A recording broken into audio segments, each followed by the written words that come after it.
to Jacob, "Give me children or I'll die." Jacob became angry with her and said, "Am I in the place of God? Who has kept you from having children?" Then she said, "Here is Bilhah, my servant. Sleep with her so that she can bear children for me, and I too can build a family through her." So she gave him her servant Bilhah as a wife. Jacob slept with her, and she became pregnant and bore him a son. Then Rachel said, "God has vindicated me. He has listened to my plea and given me a son." Because of this, she named him Dan. Rachel's servant Bilhah conceived again and bore Jacob a second son. Then Rachel said, "I have had a great struggle with my sister, and I have won." So she named him Naphtali. When Leah saw that she had stopped having children, she took her servant Zilpah and gave her to Jacob as a wife. Leah's servant Zilpah bore Jacob a son. Then Leah said, "What good fortune!" So she named him Gad. Leah's servant Zilpah bore Jacob a second son. Then Leah said, "How happy I am! The women will call me happy." So she named him Asher. During wheat harvest, Reuben went out into the fields and found some mandrake plants, which he brought to his mother Leah. Rachel said to Leah, "Please, give me some of your son's mandrakes." But she said to her, "Wasn't it enough that you took away my husband? Will you take my son's mandrakes too?" "Very well," Rachel said, "he can sleep with you tonight, in return for your son's mandrakes." So when Jacob came in from the fields that evening, Leah went out to meet him. "You must sleep with me," she said. "I have hired you with my son's mandrakes." So he slept with her that night. God listened to Leah, and she became pregnant and bore Jacob a fifth son. Then Leah said, "God has rewarded me for giving my servant to my husband." So she named him Issachar. Leah conceived again and bore Jacob a sixth son. Then Leah said, "God has presented me with a precious gift. This time my husband will treat me with honor because I have borne him 6 sons." So she named him Zebulun. Sometime later she gave birth to a daughter and named her Dinah. Then God remembered Rachel. He listened to her and enabled her to conceive. She became pregnant and gave birth to a son and said, "God has taken away my disgrace." She named him Joseph and said, "May the Lord add to me another son." After Rachel gave birth to Joseph, Jacob said to Laban, "Send me on my way so I can go back to my own homeland. Give me my wives and children, for whom I have served you, and I will be on my way. You know how much work I've done for you." But Laban said to him, "If I have found favor in your eyes, please stay. I have learned by divination that the Lord has blessed me because of you." He added, "Name your wages, and I will pay them." Jacob said to him, "You know how I have worked for you, and how your livestock has fared under my care. The little you had before I came has increased greatly, and the Lord has blessed you wherever I have been. But now, when may I do something for my own household?" "What shall I give you?" he asked. "Don't give me anything," Jacob replied. "But if you will do this one thing for me, I will go on tending your flocks and watching over them. Let me go through all your flocks today and remove from them every speckled or spotted sheep, every dark-colored lamb, and every spotted or speckled goat. They will be my wages. And my honesty will testify for me in the future whenever you check on the wages you have paid me. Any goat in my possession that is not speckled or spotted, or any lamb that is not dark-colored, will be considered stolen." "Agreed," said Laban. "Let it be as you have said." That same day he removed all the male goats that were streaked or spotted, and all the speckled or spotted female goats, all that had white on them, and all the dark-colored lambs, and he placed them in the care of his sons. Then he put a 3-day journey between himself and Jacob, while Jacob continued to tend the rest of Laban's flocks. Jacob, however, took fresh-cut branches from poplar, almond, and plane trees, and made white stripes on them by peeling the bark and exposing the white inner wood of the branches. Then he placed the peeled branches in all the watering troughs, so that they would be directly in front of the flocks when they came to drink. When the flocks were in heat and came to drink, they mated in front of the branches, and they bore young that were streaked or speckled or spotted. Jacob set apart the young of the flock by themselves, but made the rest face the streaked and dark-colored animals that belonged to Laban. Thus he made separate flocks for himself, and did not put them with Laban's animals. Whenever the stronger females were in heat, Jacob would place the branches in the troughs in front of the animals, so that they would mate near the branches. But if the animals were weak, he would not place them there. So the weak animals went to Laban, and the strong ones to Jacob.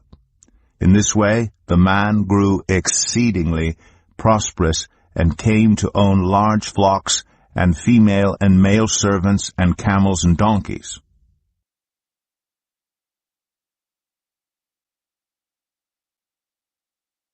Genesis 31. Jacob heard that Laban's sons were saying, "Jacob has taken everything our father owned, and has gained all this wealth from what belonged to our father." And Jacob noticed that Laban's attitude toward him was not what it had been. Then the Lord said to Jacob, "Go back to the land of your fathers and to your relatives, and I will be with you." So Jacob sent word to Rachel and Leah to come out to the fields where his flocks were. He said to them, "I see that your father's attitude toward me is not what it was before, but the God of my father has been with me. You know that I've worked for your father with all my strength, yet your father has cheated me by changing my wages 10 times. However, God has not allowed him to harm me. If he said the speckled ones will be your wages, then all the flocks gave birth to speckled young, and if he said the streaked ones will be your wages, then all the flocks bore streaked young. So God has taken away your father's livestock, and has given them to me. In breeding season I once had a dream, in which I looked up and saw that the male goats mating with the flock were streaked, speckled, or spotted. The angel of God said to me in the dream, 'Jacob.' I answered, 'Here I am.' And he said, 'Look up and see that all the male goats mating with the flock are streaked, speckled, or spotted. For I have seen all that Laban has been doing to you. I am the God of Bethel, where you anointed a pillar, and where you made a vow to me. Now leave this land at once, and go back to your native land.' Then Rachel and Leah replied, 'Do we still have any share in the inheritance of our father's estate? Does he not regard us as foreigners? Not only has he sold us, but he has used up what was paid for us. Surely all the wealth that God took away from our father belongs to us and our children. So do whatever God has told you.' Then Jacob put his children and his wives on camels, and he drove all his livestock ahead of him, along with all the goods he had accumulated in Padan Aram, to go to his father Isaac in the land of Canaan. When Laban had gone to shear his sheep, Rachel stole her father's household gods. Moreover, Jacob deceived Laban the Aramean by not telling him he was running away. So he fled with all he had, crossed the Euphrates River, and headed for the hill country of Gilead. On the 3rd day Laban was told that Jacob had fled. Taking his relatives with him, he pursued Jacob for 7 days and caught up with him in the hill country of Gilead. Then God came to Laban the Aramean in a dream at night and said to him, "Be careful not to say anything to Jacob, either good or bad." Jacob had pitched his tent in the hill country of Gilead when Laban overtook him, and Laban and his relatives camped there too. Then Laban said to Jacob, "What have you done? You've deceived me, and you've carried off my daughters like captives in war. Why did you run off secretly and deceive me? Why didn't you tell me so I could send you away with joy and singing to the music of timbrels and harps? You didn't even let me kiss my grandchildren and my daughters goodbye. You've done a foolish thing. I have the power to harm you. But last night the God of your father said to me, 'Be careful not to say anything to Jacob, either good or bad.' Now you've gone off because you longed to return to your father's household. But why did you steal my gods?" Jacob answered Laban, "I was afraid because I thought you would take your daughters away from me by force. But if you find anyone who has your gods, that person shall not live. In the presence of our relatives, see for yourself whether there is anything of yours here with me, and if so, take it." Now Jacob did not know that Rachel had stolen the gods. So Laban went into Jacob's tent, and into Leah's tent, and into the tent of the 2 female servants, but he found nothing. After he came out of Leah's tent, he entered Rachel's tent. Now Rachel had taken the household gods and put them inside her camel's saddle, and was sitting on them. Laban searched through everything in the tent, but found nothing. Rachel said to her father, "Don't be angry, my lord, that I cannot stand up in your presence. I'm having my period." So he searched, but could not find the household gods.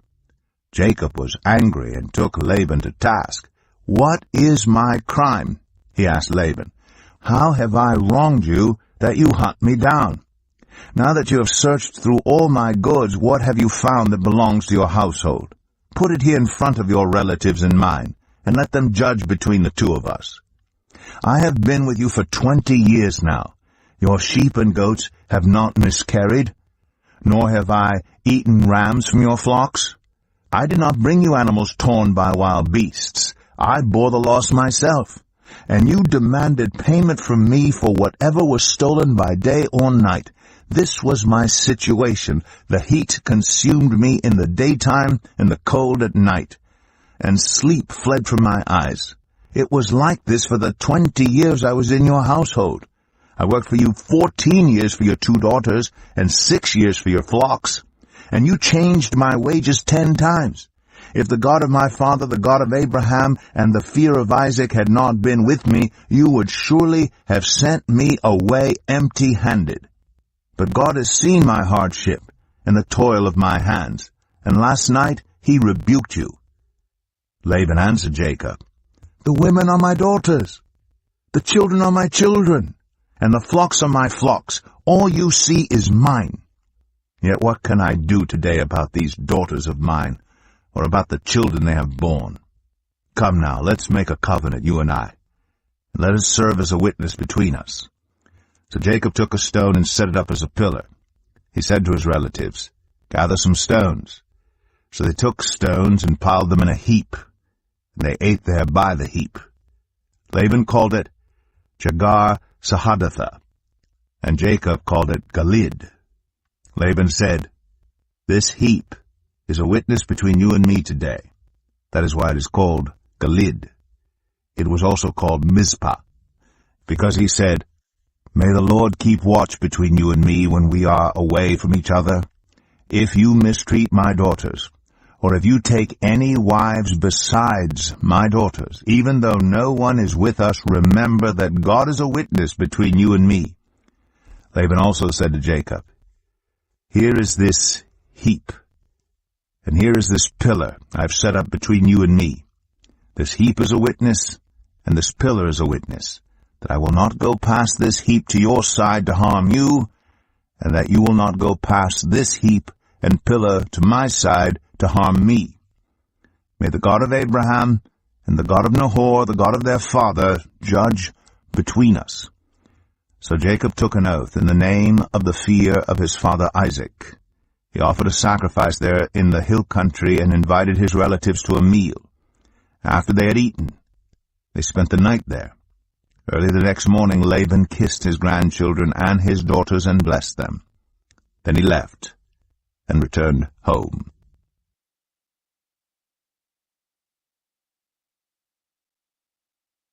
Genesis 32. Jacob also went on his way, and the angels of God met him. When Jacob saw them, he said, "This is the camp of God." So he named that place Mahanaim. Jacob sent messengers ahead of him to his brother Esau in the land of Seir, the country of Edom. He instructed them, "This is what you are to say to my lord Esau. Your servant Jacob says, I have been staying with Laban and have remained there till now. I have cattle and donkeys, sheep and goats, male and female servants. Now I am sending this message to my lord, that I may find favor in your eyes." When the messengers returned to Jacob, they said, "We went to your brother Esau, and now he is coming to meet you, and 400 men are with him." In great fear and distress Jacob divided the people who were with him into 2 groups, and the flocks and herds and camels as well. He thought, if Esau comes and attacks one group, the group that is left may escape. Then Jacob prayed, O God of my father Abraham, God of my father Isaac, Lord, you who said to me, go back to your country and your relatives, and I will make you prosper. I am unworthy of all the kindness and faithfulness you have shown your servant.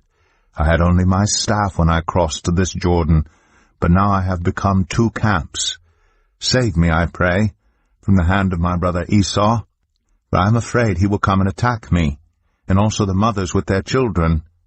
But you have said, I will surely make you prosper, and will make your descendants like the sand of the sea, which cannot be counted.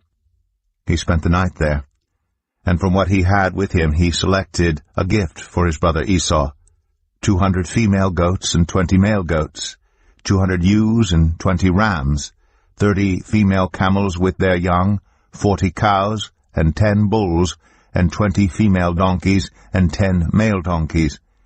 He put them in the care of his servants, each herd by itself, and said to his servants, Go ahead of me, and keep some space between the herds.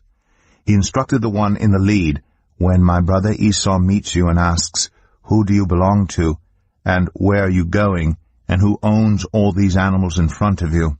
Then you are to say, They belong to your servant Jacob. They are a gift sent to my lord Esau, and he is coming behind us. He also instructed the second, the third, and all the others who followed the herds. You are to say the same thing to Esau when you meet him, and be sure to say, Your servant Jacob is coming behind us. For he thought, I will pacify him with these gifts I am sending on ahead. Later, when I see him, perhaps he will receive me. So Jacob's gifts went on ahead of him, but he himself spent the night in the camp. That night Jacob got up and took his 2 wives, his 2 female servants, and his 11 sons, and crossed the ford of the Jabbok. After he had sent them across the stream, he sent over all his possessions. So Jacob was left alone, and a man wrestled with him till daybreak. When the man saw that he could not overpower him, he touched the socket of Jacob's hip, so that his hip was wrenched as he wrestled with the man. Then the man said, Let me go, for it is daybreak. But Jacob replied, I will not let you go, unless you bless me. The man asked him, What is your name? Jacob, he answered. Then the man said, Your name will no longer be Jacob, but Israel, because you have struggled with God and with humans and have overcome. Jacob said, Please tell me your name. But he replied, Why do you ask my name? Then he blessed him there. So Jacob called the place Peniel, saying, It is because I saw God face to face, and yet my life was spared. The sun rose above him as he passed Peniel, and he was limping because of his hip. Therefore to this day the Israelites do not eat the tendon attached to the socket of the hip, because the socket of Jacob's hip was touched near the tendon.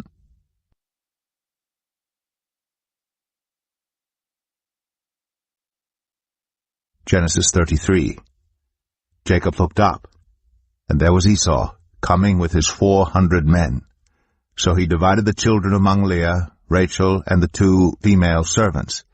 He put the female servants and their children in front, Leah and her children next, and Rachel and Joseph in the rear.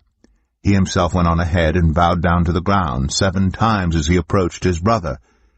But Esau ran to meet Jacob and embraced him. He threw his arms around his neck and kissed him, and they wept. Then Esau looked up and saw the women and children. Who are these with you? He asked. Jacob answered, They are the children God has graciously given your servant. Then the female servants and their children approached and bowed down. Next, Leah and her children came and bowed down.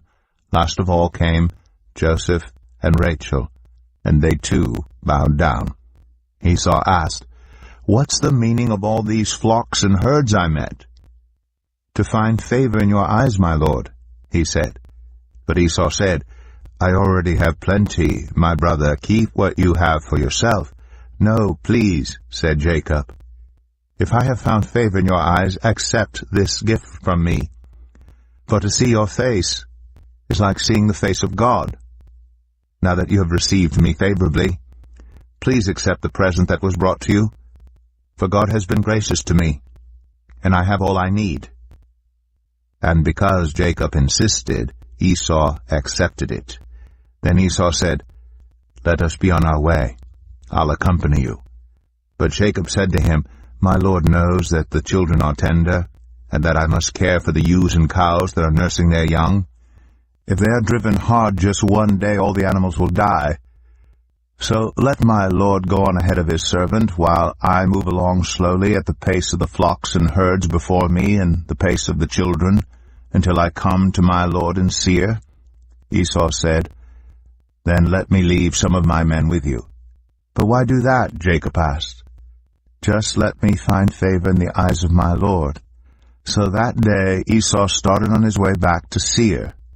Jacob, however, went to Succoth, where he built a place for himself and made shelters for his livestock. That is why the place is called Succoth. After Jacob came from Padan Aram, he arrived safely at the city of Shechem in Canaan, and camped within sight of the city. For 100 pieces of silver he bought from the sons of Hamor, the father of Shechem, the plot of ground where he pitched his tent. There he set up an altar, and called it El Elohe Israel.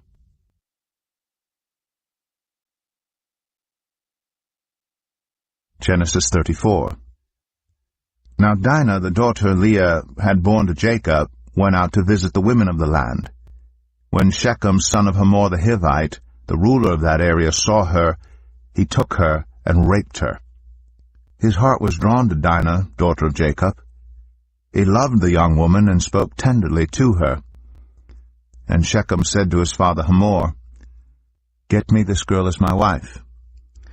When Jacob heard that his daughter Dinah had been defiled, his sons were in the fields with his livestock, so he did nothing about it until they came home. Then Shechem's father Hamor went out to talk with Jacob.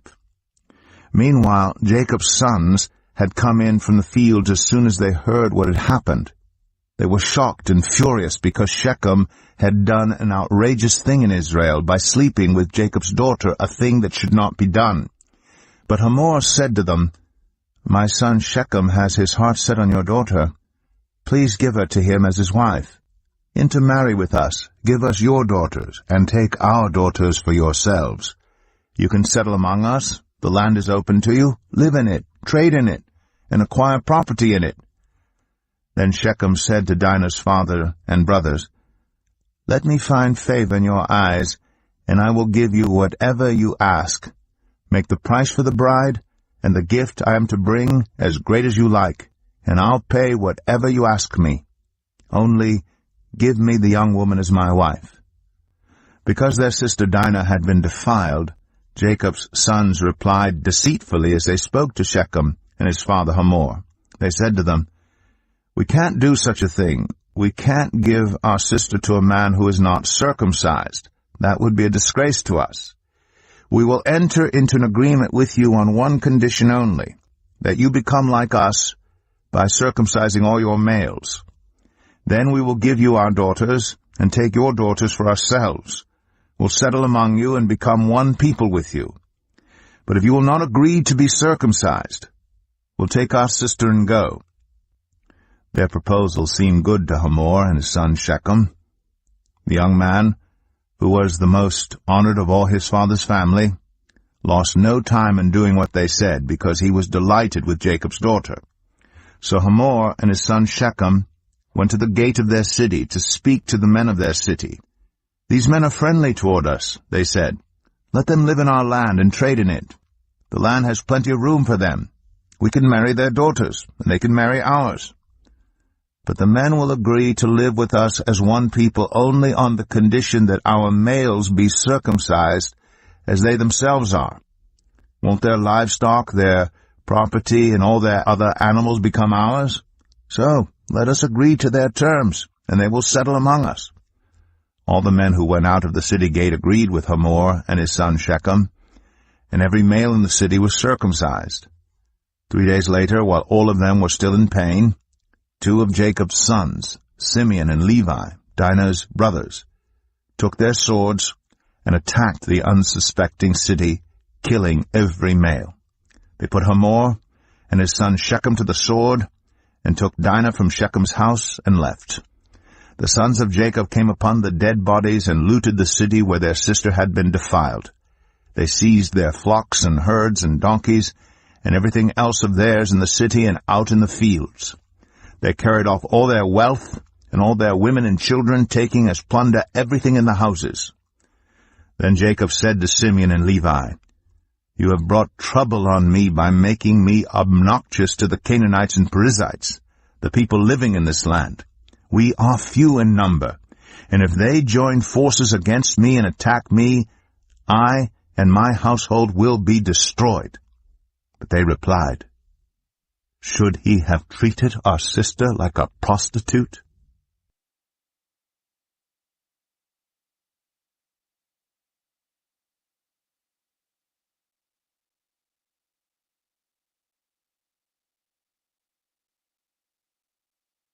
Genesis 35. Then God said to Jacob, "Go up to Bethel, and settle there, and build an altar there to God, who appeared to you when you were fleeing from your brother Esau." So Jacob said to his household and to all who are with him, "Get rid of the foreign gods you have with you, and purify yourselves, and change your clothes. Then come, let us go up to Bethel, where I will build an altar to God, who answered me in the day of my distress, and who has been with me wherever I have gone." So they gave Jacob all the foreign gods they had, and the rings in their ears, and Jacob buried them under the oak at Shechem. Then they set out, and the terror of God fell on the towns all around them, so that no one pursued them. Jacob and all the people with him came to Luz, that is, Bethel, in the land of Canaan. There he built an altar, and he called the place El Bethel, because it was there that God revealed himself to him when he was fleeing from his brother. Now Deborah, Rebekah's nurse, died, and was buried under the oak outside Bethel. So it was named Allon Bacuth. After Jacob returned from Padan Aram, God appeared to him again and blessed him. God said to him, "Your name is Jacob, but you will no longer be called Jacob. Your name will be Israel." So he named him Israel. And God said to him, "I am God Almighty. Be fruitful and increase in number. A nation and a community of nations will come from you, and kings will be among your descendants. The land I gave to Abraham and Isaac, I also give to you, and I will give this land to your descendants after you." Then God went up from him at the place where he had talked with him. Jacob set up a stone pillar at the place where God had talked with him, and he poured out a drink offering on it. He also poured oil on it. Jacob called the place where God had talked with him Bethel. Then they moved on from Bethel. While they were still some distance from Ephrath, Rachel began to give birth and had great difficulty. And as she was having great difficulty in childbirth, the midwife said to her, "Don't despair, for you have another son." As she breathed her last, for she was dying, she named her son Ben-Oni, but his father named him Benjamin. So Rachel died, and was buried on the way to Ephrath, that is, Bethlehem. Over her tomb Jacob set up a pillar, and to this day that pillar marks Rachel's tomb. Israel moved on again, and pitched his tent beyond Migdal-Eder. While Israel was living in that region, Reuben went in and slept with his father's concubine Bilhah, and Israel heard of it. Jacob had 12 sons. The sons of Leah, Reuben, the firstborn of Jacob, Simeon, Levi, Judah, Issachar, and Zebulun. The sons of Rachel, Joseph, and Benjamin. The sons of Rachel's servant Bilhah, Dan and Naphtali. The sons of Leah's servant Zilpah, Gad, and Asher. These were the sons of Jacob, who were born to him in Padan Aram. Jacob came home to his father Isaac in Mamre, near Kiriath Arba, that is Hebron, where Abraham and Isaac had stayed. Isaac lived 180 years. Then he breathed his last and died, and was gathered to his people, old and full of years, and his sons Esau and Jacob buried him.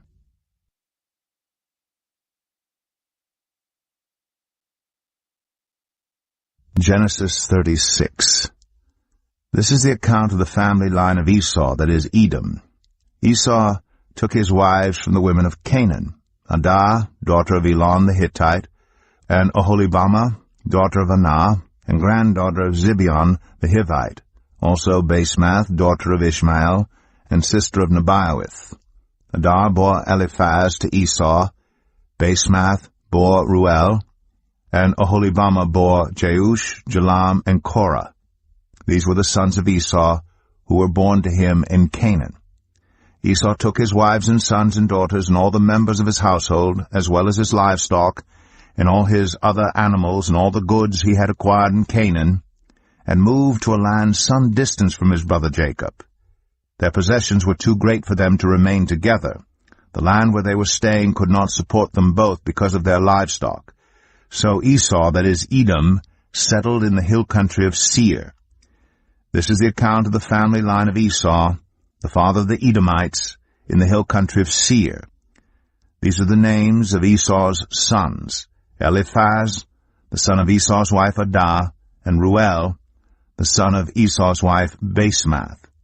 The sons of Eliphaz: Teman, Omar, Zepho, Gatam, and Kenaz.